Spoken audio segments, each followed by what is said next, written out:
सुविधाएं देनी है, दो, हमें कोई दिक्कत नहीं है। वो इस देश के वैसे भी किराएदार है, आज नहीं तो कल उन्हें जाना ही है। लेकिन आप जो हमारे धर्म को, हमारी जो मान्यता है, उनको ठेस पहुंचा रहे हो ना, हमें उस चीज से दिक्कत है। अगर बिहार के हिंदू सच्चे होंगे और अपने धर्म से प्रेम करते होंगे ना, तो वो इनकी बातों को मान्यता नहीं देंगे। अपने धर्म के लिए हम अपने ऊपर एनएसए लगवाने को भी तैयार है। वैसे भी इनका कार्य यही है। अगर कोई पत्रकार आके भी अपने धर्म के लिए बात करता है, अपने राज्य के लिए बात करता है, अपने देश के लिए बात करता है, तो उस पर एनएसए लगा देते हैं। तो हम तो फिर भी आम लोग हैं, अगर हम अपने धर्म के लिए आवाज उठाएंगे तो डेफिनेटली एनएसए से बढ़ के भी कुछ होगा तो वो भी लगा देंगे।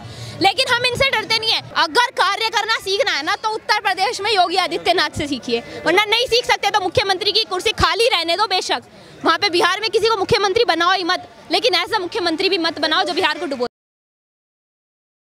नमस्कार, मैं ऋषभ अवस्थी, आप देख रहे हैं न्यूज़ टाइम। लगातार आपको लोगों के ओपिनियन दिखा रहे हैं किस तरीके से नीतीश कुमार ने जब कैलेंडर जारी किया तो उनकी सरकार का विरोध हो रहा है। लगातार लोग ये कह रहे हैं कि सिर्फ हिंदुओं की छुट्टियां क्यों घटाई गई, और सिर्फ हिंदुओं की छुट्टियां घटाई भी गई थी तो मुस्लिमों के त्योहारों को क्यों बढ़ाया गया। हमारे साथ बात करने का आज जुड़े हैं मेघा जी, इनसे बात करेंगे और आपको दिखाएंगे इनकी क्या राय है। सबसे पहले तो मेघा जी, न्यूज़ टाइम के चैनल पर बहुत बहुत स्वागत है। थैंक यू सो मच भैया, बहुत बहुत धन्यवाद। जय श्री राम सभी को, जय गौ माता। बताइएगा कि जो नीतीश कुमार ने कैलेंडर जारी किया सरकार ने उनकी, और स्कूल के अंदर ये कहा कि तमाम वो छुट्टियां जिसके अंदर रक्षाबंधन की छुट्टी हो, चाहे वो शिवरात्रि की छुट्टी हो, रामनवमी की छुट्टी हो, और जन्माष्टमी की छुट्टी, जो कि यादवों के लगातार जो कहते हैं, अपने आप को दावा करते हैं, वो छुट्टी तक जो है काट दी है। क्या कहेंगे? सबसे पहली चीज मैं आपको एक चीज करेक्ट करना चाहूंगी। आपने नीतीश कुमार कहा, वो नीतीश कुमार नहीं है, वो नीतीशुद्दीन है, मोहम्मद नीतीशुद्दीन। वो उन्हीं के लिए कार्य करते हैं, सिर्फ नीतीश कुमार नहीं। ये जो हमारा इंडिया अलायंस बना है, इसमें जितने भी नेता है ना, ये सारे केवल एक ही समुदाय के लिए कार्य करते हैं। उन्हीं को खुश करेंगे, उन्हीं का लिए सारा काम करेंगे। इनका टारगेट केवल एक ही चीज है, वह सनातन धर्म, हिंदू लोग और हिंदुओं के त्योहार। उन्हें तो ये टारगेट करेंगे ही करेंगे। बाकी और दूसरा जो इनका काम है, ये जो मुसलमानों के लिए करते हैं, हिंदुओं को टारगेट करते हैं ना, उसके लिए मैं एक चीज कहना चाहूंगी कि या तो सुधर जाओ। अपने आप को यादव कहते हो ना, जन्माष्टमी की छुट्टी इन्होंने कैंसिल कर दी। श्री कृष्ण यदुवंशी तो थे, अपने आप को यादव कहते हैं, और तुमने उसी की छुट्टी कैंसिल कर दी। तो ये जो तुमने नया कैलेंडर निकाला है ना, हम उसे नहीं मानते। इस देश के 100 करोड़ सनातनी वही कैलेंडर मानेंगे जो पंचांग के हिसाब से बनता है, जिसमें हमारे सनातन धर्म के त्योहारों को वो मान्यता दी जाती है। तुम्हारे जैसे नेताओं को हम इतनी इंपॉर्टेंस भी नहीं देते। वैसे बोले आपके ऊपर एनएसए लग गया, फिर कोई बात नहीं सर, अपने धर्म के लिए हम अपने ऊपर एनएसए लगवाने को भी तैयार है। वैसे भी इनका कार्य यही है। अगर कोई पत्रकार आके भी अपने धर्म के लिए बात करता है, अपने राज्य के लिए बात करता है, अपने देश के लिए बात करता है, तो उस पर एनएसए लगा देते हैं। तो हम तो फिर भी आम लोग हैं, अगर हम अपने धर्म के लिए आवाज उठाएंगे तो डेफिनेटली एनएसए से बढ़ के भी कुछ होगा तो वो भी लगा देंगे।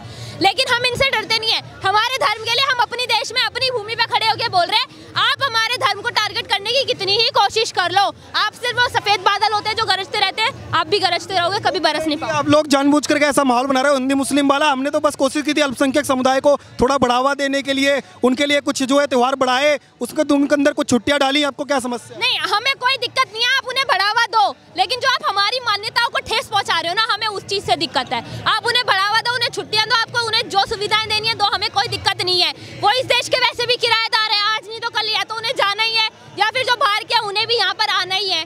यही होना है इस देश के अंदर। लेकिन आप जो हमारे धर्म को, हमारी जो मान्यता है, उनको ठेस पहुंचा रहे हो ना, हमें उस चीज से दिक्कत है। या तो बाज आ जाओ, वरना आने वाले टाइम पे बिहार में भी इनकी सत्ता जाने ही वाली है। हम लोग चाहे कितना भी ये दावे कर ले, पर हम पिछली बार भले ही हमने विधानसभा में पिछली बार माफी मांग ली हो, पर इस बार हमारी सरकार अड़ी रहेगी और कैलेंडर नहीं बदलेगा। देखिए, ये तो इन्हें बदलना ही पड़ेगा, और नहीं बदलेंगे तो हम इनकी उन बातों को मान्यता नहीं देते हैं। अगर बिहार के हिंदू सच्चे होंगे और अपने धर्म से प्रेम करते होंगे ना, तो वो इनकी बातों को मान्यता नहीं देंगे। वैसे भी बिहार के अंदर ना एजुकेशन ढंग की है, ना हॉस्पिटल फैसिलिटीज ढंग की है, ना वहाँ पे कुछ और सुविधाएं अच्छी हैं लोगों के लिए। बिहार के लोग वैसे भी बिहार छोड़ छोड़ के बाहर निकल ही रहे हैं, तो इनकी बातों को वो वैसे भी मान्यता नहीं देते हैं। ना वहाँ की गवर्नमेंट फैसिलिटीज अच्छी, ना स्कूल अच्छे, तो स्कूलों में जाने के लिए जो इन्होंने छुट्टियां लागू करी है, उसकी तो कोई बात बनती ही नहीं है। हमने इसलिए तो छुट्टियां ये जो है कैंसिल करी। हिंदू के त्योहार इतने सारे होते हैं, सब में छुट्टी हो जाती है, बच्चे पढ़ नहीं पाते, ज्यादा बच्चे स्कूल जाएंगे। एटलीस्ट हमारे सर त्योहार ज्यादा है, लेकिन हमारे में वो उनके धर्म की तरह कुछ गलत हरकतें तो नहीं होती ना। हलाला वगैरह हमारे धर्म में तो नहीं होता ना।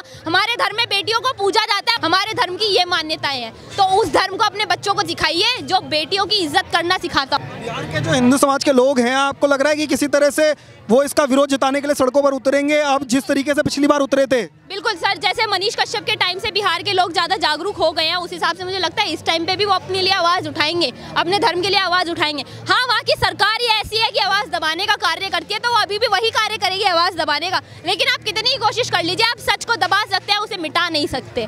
सत्य केवल एक है और वो सनातन है। आपने कहा जैसे कि यादव जो हैं उनके समाज से, यदुवंशी समाज से कृष्ण जी को पूजते हैं, कृष्ण की जन्माष्टमी पर बैन लगता है, तो सबसे पहले तो आपको लग रहा है उप मुख्यमंत्री जो वहाँ के हैं तेजस्वी यादव, उनको विरोध करना चाहिए था? बिल्कुल उनको विरोध करना चाहिए था, लेकिन ये सारे हिंदू चुनावी हिंदू, इन्हें तो चुनावी हिंदू कहते हैं, वैसे चुनावी हिंदू है ये सारे। चुनाव का आते ही इनके सारा जो धर्म है, इनकी पूजा पाठ है, वो सब जनता के सामने आ जाएगा। और बाकी के जो 5 साल होते हैं, 4 साल होते हैं, उनमें ये हिंदू नहीं होते सर। मैं कहता रही हूँ नीतीश कुमार नहीं है, ये मोहम्मद नीतीशुद्दीन है। तो आपको लग रहा है असली चेहरा आप सामने आ रहा है नीतीश? बिल्कुल, बहुत पहले ही सामने आ चुका है सर। वो अलग बात है कि जनता को आवाज़ उठाने का मौका नहीं दिया जाता, पर मनीष कश्यप का जो केस हुआ उसके बाद से जनता बोलने लगी है बिहार की।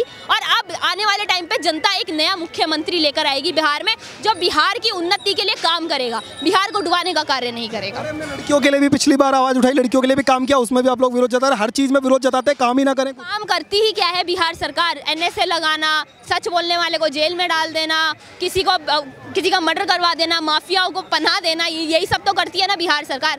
अगर कार्य करना सीखना है ना, तो उत्तर प्रदेश में योगी आदित्यनाथ से सीखिए, वरना नहीं सीख सकते तो मुख्यमंत्री की कुर्सी खाली रहने दो बेशक, वहाँ पे बिहार में किसी को मुख्यमंत्री बनाओ ही मत, लेकिन ऐसा मुख्यमंत्री भी मत बनाओ जो बिहार को डुबो दे। कहते हैं कि इतने IPS IAS ऑफिसर जो बनकर के निकलते हैं वो बिहार से निकलते हैं, यूपी में से तो उतने निकलते नहीं। वो बिहार से निकल के नहीं बनते, बिहार से निकलने के बाद बनते हैं सर। बिहार में इतनी फैसिलिटीज नहीं है ना, एजुकेशन सिस्टम वहाँ का इतना अच्छा है कि बिहार के लोग वहाँ रहकर IPS ऑफिसर्स वगैरह बन जाए। वो बिहार से जब बाहर निकलते हैं ना, तब उन्हें वो फैसिलिटीज मिलती है, वो अपॉर्चुनिटी मिलती है कि अपनी पढ़ाई को, अपनी एजुकेशन को वो मौका दे आगे जाने का, तब जाके वो IPS ऑफिसर्स वगैरह बनते हैं। वरना बिहार के अंदर इतना कुछ भी नहीं है सर कि कोई बंदा वहाँ पे अपनी वो कुछ लगाएगा ना किसी बिजनेस के ऊपर भी, तो वो भी डूब जाएगा बिहार के अंदर। इतना इन्होंने बिहार को बेकार कर दिया नीतीश कुमार ने।